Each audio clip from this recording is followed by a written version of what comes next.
Hey everyone, welcome to the Council of Trent podcast. I'm your host, Catholic Answers apologist Trent Horn. Sam Harris was one of the original four horsemen of the new atheism. He followed in the footsteps of Richard Dawkins and Christopher Hitchens in considering religion not just misguided, but dangerous. He wrote his book, The End of Faith, after the 9/11 terrorist attacks, and he cites those attacks as proof that religion is a dangerous part of society that needs to be replaced with a more enlightened rationalism. But Harris's primary critique of religion, that it justifies violence done in the name of God, also applies to his same secular philosophy, which, as you'll see, justifies any violence that can be done in the name of the greater good. But before I talk about that, let me say that I don't want you to do anything bad in the name of promoting this channel. All I'd love for you to do is to like this video if you enjoy it, subscribe to our channel to help it grow, and if we can make 100,000 subscribers by 2024, I'd be very happy, and become a premium subscriber at trenthornpodcast.com. That's also really helpful. Okay, so in 2010, Harris published a book on morality called The Moral Landscape: How Science Can Determine Human Values. Part of Harris's goal was to answer the claim that atheists cannot ground morality apart from God. But the book was widely panned, because even if you argue against God being the foundation of morality, that's different than proving science can ground objective morality. Many philosophers criticized Harris's book, saying he was mistaken in trying to use science to answer basic moral questions like what is the good or how should we live. Using science to ground moral truths is like using a yardstick to weigh a chicken. It's the wrong tool for the job. Science tells us the way things are, not the way they ought to be. Harris's book is basically a defense of utilitarianism, because he defines goodness as increasing the well-being of conscious creatures, and says that since science shows us how to do that, we can use science to objectively ground morality. In that respect, Harris treats morality like medicine, and says that if we can use science to objectively make people healthier, why can't we use science to objectively make people more moral? In other words, Harris says that it's just obvious morality is about maximizing well-being, and anyone who says otherwise is as idiotic as someone who says medicine is not about making us healthier or live longer. Here's a panel discussion where Harris discusses this with an actual philosopher, Peter Singer, who is an atheistic utilitarian like Harris. But at least Singer understands how ethics is a philosophical issue.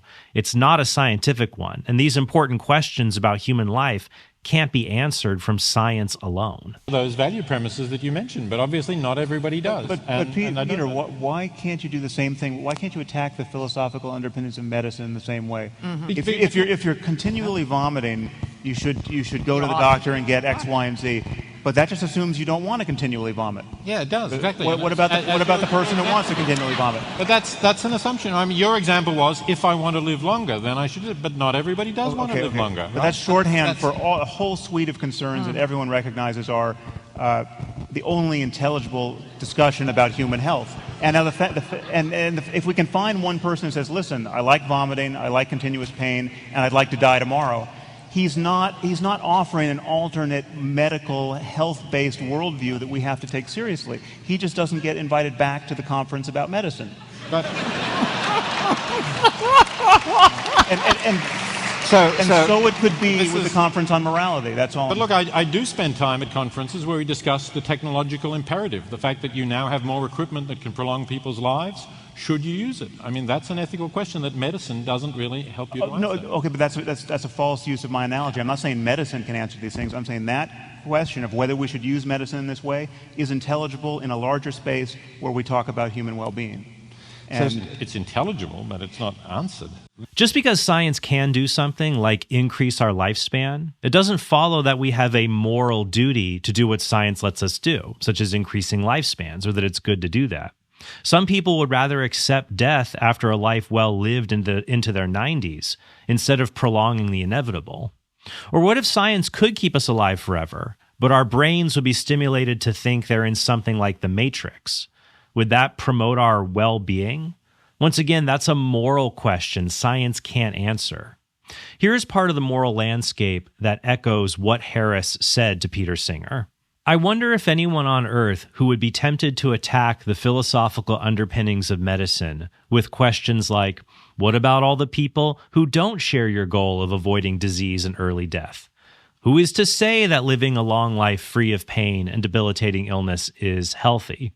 What makes you think that you could convince a person suffering from fatal gangrene that they were not as healthy as you are? And yet these are precisely the kinds of questions I face when I speak of morality in terms of human and animal well-being." End quote. I like the philosopher Ben Burgis's criticism of Harris, because Burgis shares Harris's liberal views on sexuality, but he says Harris misunderstands that medicine is often driven by non-scientific moral opinions rather than just scientific data. So here's what Burgis writes. Replace fatal gangrene with gender dysphoria in Harris's last hypothetical question, and you have a far more controversial case. Not so long ago, the question of whether same-sex attraction should be classified as a mental disorder was similarly controversial. Homosexuality was removed from the Diagnostic and Statistic Manual of Mental Disorders, DSM, not primarily because of new scientific information about the causes of same-sex attraction coming to light. In fact, science hasn't progressed very far on that front, but because this was one of many successive battles won by the gay liberation movement on the normative front, end quote. To ask a similar question, does cutting off someone's genitals or other body parts because he or she has a mistaken sense of identity improve his or her well-being? That's not a scientific question. We can't get a scientific answer for it. Instead, we need good philosophy rooted in a correct understanding of the human person to tell us what is and isn't in accord with our human nature. Now, while I disagree, though, with Harris a lot, I do agree that his view of the human person is correct if he is correct about the nature of reality. If atheism is true and the universe is ultimately governed by physics and chemistry, then it seems like all of our actions have been determined by previous causes. They could not have been any other way, because you can't change the past causes. That leads Harris to believe that not only are we determined, but this determinism is incompatible with free will. Because we have been determined by past causes in the realms of physics and chemistry, Harris says we do not have free will then. Free will is an illusion. The free will people think they have is, damn, I shouldn't have done that. I shouldn't have done that. I could have done otherwise, right? I should have done otherwise, right? Like if you think about something that you deeply regret doing, right, or that you hold someone else responsible for, because they really are the upstream agent in your mind of what they did. You know, that's an awful thing that person did, and they shouldn't have done it. There is this illusion, and it has to be an illusion because there's no picture of causation that would make sense of it. There's this illusion that if you arrange the universe exactly the way it was a moment ago, it could have played out differently. And the only way it could have played out differently is if there's randomness added to that. But randomness isn't what people feel would give them free will. Now, some philosophers called compatibilists claim that free will and determinism are compatible. You can have both. They'll say you have free will because you do what you want to do. No one forces you to do things you don't want to do. But Harris says this is not the kind of free will people typically believe in, like what he discussed in the previous clip. He says that the kind of free will people want to have is as mythical as the kingdom of Atlantis, and that modern philosophers like Daniel Dennett only succeed in defending free will by redefining it to make it something that barely resembles the real free will that people believe in, like their redefinition being that you're free if you can do what you want. He says in the same way, this is like defending the existence of the kingdom of Atlantis by radically redefining what Atlantis is and losing the point entirely. Disagreement between Dan and myself is essentially this. It's like we're living in a world where most people believe in Atlantis. And they believe in the underwater kingdom, and you know, they read Plato closely, trying to figure out where it was. And I want to say Atlantis doesn't exist. It didn't exist. People are confused about Atlantis. Dan wants to say that Atlantis is really Sicily. And he'll give a whole argument about why Sicily answers to many of the claims that people are making about Atlantis. And I want to say, no, but they're still talking about being underwater. Now, Sicily doesn't do that. And he says, well, Sicily is a great place, and there's reasons to visit, and let's talk about Sicily. And when he and I argue about this, he begins to respond to me as though I'm saying Sicily doesn't exist. And that's where, so there's a fair amount of talking past one another in these kinds of debates. Of course Sicily exists, but the people who are talking about an underwater kingdom are at the very least confused. And that's the situation we're in with free will. So I appreciate that Harris is willing to take the uncomfortable view that because we are determined, according to him, that means we do not have free will. He also admits that because we don't have free will, we do not have moral responsibility for our actions in the traditional sense of that word. And because of that, Harris says we should structure society in very different and very disconcerting ways. For example, Harris claims traditional notions of punishment aren't justifiable because we can't choose to not do what we might be punished for.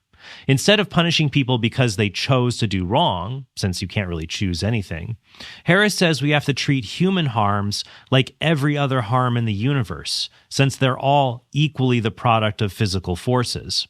He writes the following in his book on free will. Viewing human beings as natural phenomena need not damage our system of criminal justice. If we could incarcerate earthquakes and hurricanes for their crimes, we would build prisons for them as well. It may be that a sham form of retribution would still be moral, even necessary, if it led people to behave better than they otherwise would. Whether it is useful to emphasize the punishment of certain criminals rather than their containment or rehabilitation is a question for social and psychological science. Punishing people purely for pragmatic reasons would be very different from the approach that we currently take. Of course, if punishing bacteria and viruses would prevent the emergence of pandemic diseases, we would mete out justice to them as well." End quote. Of course, no one cares if we treat bacteria unfairly. If we develop a drug that kills both benign and lethal versions of a bacteria to protect human beings, no one considers it a crime against the benign bacteria. But what happens when we treat human beings like bacteria? In his book, The Problem of Punishment, the philosopher David Boonin points out how this consequentialist defense of punishment that Harris proposes leads to absurd conclusions. For example, it can justify punishing innocent people if that deters criminals. Boonin writes, "Examples designed to establish the soundness of the punishing the innocent objection to consequentialist theories of punishment are ubiquitous in the literature on punishment. One can imagine, for example, cases in which the state must deliberately punish an innocent person who is widely believed to be guilty in order to prevent a riot from occurring if he is acquitted. There can be cases in which the state frames an innocent person and punishes her for a particular offense in order to deter others from committing that offense. A state might determine that punishing both an offender and his children or other relatives would more effectively deter others from committing such offenses in the future than would merely punishing the offender himself. The authorities might frame and punish an innocent person for a particular offense to tempt the actual perpetrators to become less cautious and to be caught in the future, and so on. There seems to be no shortage of scenarios in which the state could, on the whole, do more good by punishing an innocent person than by not punishing him. And it can also justify not punishing guilty people if society is better off or if it maximizes more well-being by doing that. Once again, here's Boonin. One can imagine, to begin with, cases where the offender is so widely beloved that the anguish caused to all those who would hate to see him suffer would outweigh the benefits that would accrue from punishing him. Or one can imagine cases in which a particular offender could contribute more to the overall good in other ways than by being punished, by agreeing to leave his medically unique body to science, bequeathing his money to worthy causes, etc. And one can imagine cases in which the state could achieve all the deterrent benefits of punishment by pretending to punish him. In all of these cases, the defender of punishment is committed to the view that it is permissible for the state to punish the offender, but in none of them can the act utilitarian solution provide a justification for this claim." End quote. Notice how Harris's notion of sham retribution can fit in here. Instead of pretending that punishment is for retribution when it's really for deterrence, we could just administer fake punishments, since the deterrence is all that matters. Here's Harris saying that punishment is basically for the purpose of deterrence alone. I mean, punishment makes sense not because people really, really deserve at bottom whatever their punishments are. It doesn't make sense in a retributive paradigm. It makes sense if it's the best tool to discourage dangerous behavior, and it works. But why stop at punishment? If we can be dishonest or unfair when it comes to punishment, if doing so promoted well-being overall, why not be dishonest or unfair in every aspect of life, provided that your actions were promoting some concept of overall well-being? For example, Harris once said President Trump was more dangerous than Osama bin Laden, and he justified the media lying and covering up the Hunter Biden laptop story. Now, that doesn't answer the people who say it's still completely unfair to not have looked at the laptop in a timely way and to have shut down the New York Post's Twitter account. Like that's just a conspiracy. That's a left-wing conspiracy to deny the presidency to Donald Trump. Absolutely it was. Absolutely. Right. But I think it was warranted. You're saying you are content with a left-wing conspiracy to prevent somebody being democratically reelected as president? Well, no, I'm content. Well, but the thing is, it's just not left-wing, right? So Liz Cheney is not left-wing, right? Liz Cheney is doing everything in her conspiracy to prevent somebody being democratic. It's not but there's nothing conspiracy. It's not. It was a conspiracy out in the open. But it doesn't matter if it was. It doesn't matter what part's conspiracy, what part's out in the open. I mean, I think it's like if people get together and talk about what should we do about this phenomenon. If it's like if there was an asteroid hurtling toward Earth, and we got in a room together with all of our friends and had a conversation about what we could do to deflect its course, right? Is that a conspiracy? What can you do with your own biases and your own to get the outcome you think is actually better, not just for yourself personally, but for the world? Notice that sharing a true story about someone that could alter an election is an example of something that, in Harris's mind, lowers overall well-being. That means in this case, the truth would be evil, because goodness is what maximizes well-being. But if the truth can be suppressed because it might be bad for society's overall well-being, what's next? Could people be suppressed if they refuse to go along with Harris's version of what constitutes well-being? In The End of Faith, Harris writes the following: "Some propositions are so dangerous that it may even be ethical to kill people for believing them. This may seem an extraordinary claim, but it merely enunciates an ordinary fact about the world in which we live. Certain beliefs place their adherents beyond the reach of every peaceful means of persuasion, while inspiring them to commit acts of extraordinary violence against others. There is, in fact, no talking to some people. If they cannot be captured, and they often cannot, otherwise tolerant people may be justified in killing them in self-defense." End quote. In a follow-up article, Harris said, "Nowhere in my work do I suggest that we kill harmless people for thought crimes." True, Harris doesn't believe in punishing harmless thought crimes, as long as your thoughts cohere with his particular worldview. But if your thoughts lead to less overall well-being, then he believes that the state and other actors should be able to silence you, censor you, imprison you, and maybe as a last resort, kill you to promote well-being. Ultimately, Harris believes any action could be appropriate if it served the goal of producing overall well-being. Killing innocent people may be generally wrong, but if killing a homeless man who has no family frees up 5 organs to save 5 productive people, then you can only come up with weak practical reasons why that's not a great idea, instead of a strong principled reason like it is wrong to murder innocent people and that should never be done. The basic problem is that under Harris's moral system, the ultimate good that we pursue is not rooted in persons, it's rooted in a faulty principle. The goal is to achieve overall well-being, and the role of every conscious creature in the pursuit of that goal is to just be a dependable cog in the great machine of society. If a cog is acting up, regardless of whether it's guilty or innocent, since we don't have free will, those terms are meaningless, it can be disposed of in order to serve the larger machine. But people are not cogs in a machine. They have intrinsic value and dignity. They are ends, not means. and the basis of our moral system should lie in their intrinsic dignity and ultimate good. What's ironic is that in the moral landscape, Harris reveals at the end of this book that his main thesis is actually incorrect. The good we all ought to pursue is not the same thing as improving the well-being of conscious creatures. They may overlap, but they're not identical. So goodness is not just a matter of using science to promote nebulous ideas of well-being.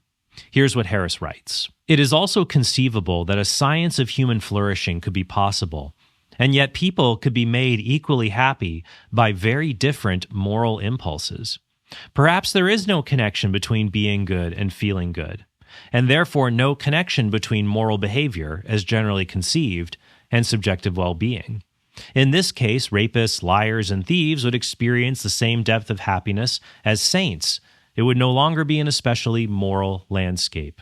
Rather, it would be a continuum of well-being upon which saints and sinners would occupy equivalent peaks." End quote. If Harris is trying to prove that goodness and increasing well-being are the same thing, or that they're identical, he has really undermined his own case with this concession.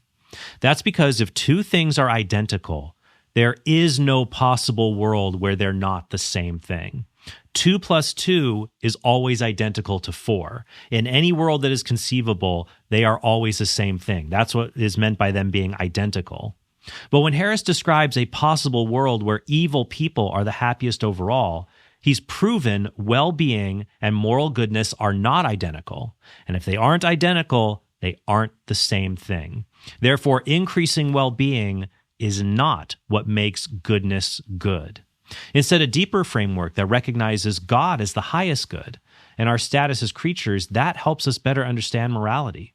We can see from natural law reasoning or from divine revelation, for example, that there are some acts that are evil by their very nature, and so we ought not perform them, even to achieve some good consequence.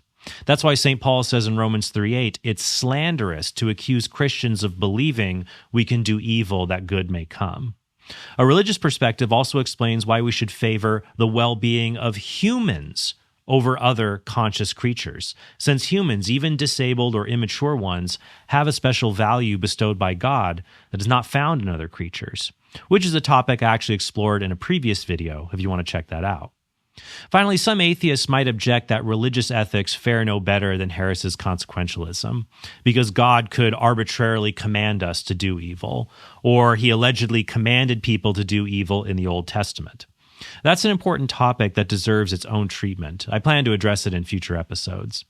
For now, I would just say that grounding morality as flowing from God's all-good nature, in virtue of the fact that God is perfect being or perfect goodness itself, is the best hope we have to establish moral truths like intrinsic human dignity and intrinsic evils, even as we work out difficult aspects of revelation like the literal and non-literal nature of the dark passages of Scripture.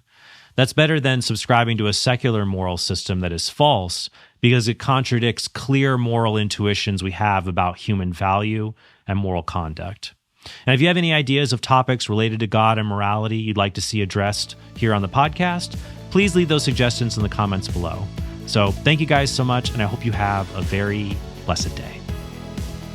Hey, thanks for watching this video. If you want to help us produce more great content like this, be sure to click subscribe and go to TrentHornPodcast.com to become a premium subscriber. You'll help us create more videos like this and get access to bonus content and sneak peeks of our upcoming projects.